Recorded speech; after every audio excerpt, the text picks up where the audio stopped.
Nəyə görə Ermənistanda 5 yaşa qədər hər 1000 uşaqdan yalnız onu öldüyü halda Azərbaycanda 19-u ölür? Bunun arxasına bilirsiniz nə qədər şeylər çıxır. Düzgün qidalanmamaq, zəhərli, zərərli qidaları bu millətə yedizdirmək, mənşəyi bilinməyən qidaları bu millətə yedizdirmək. Sonra nə çıxır bunun arxasından? Tibbin məhv edilməsi. Tibb məhv edilib ölkədə. 3000 nəfər Azərbaycanlı Almaniya kimi tibb sahəsində ad çıxarmış ölkədə gedib işləyir həkim.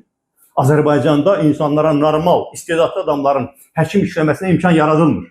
Yəni bu Azərbaycanda yaxşı həkim, savadlı həkim yoxdur mənasında deyil. Azərbaycanda idarə etmə o qədər bərbaddır ki, insanlar bu ölkədən qaçıb çıxıb gedirlər. İndi bir anlıq düşünün ki, o 3000 nəfər müxtəlif Almaniya klinikalarında işləyən, həmin o Almaniya standartında tibbi bilən insanlar Azərbaycanda olsaydı, Azərbaycan səhiyyəsi necə olardı? Amma yoxdular burada, gedirlər buradan və nəticədə nədir?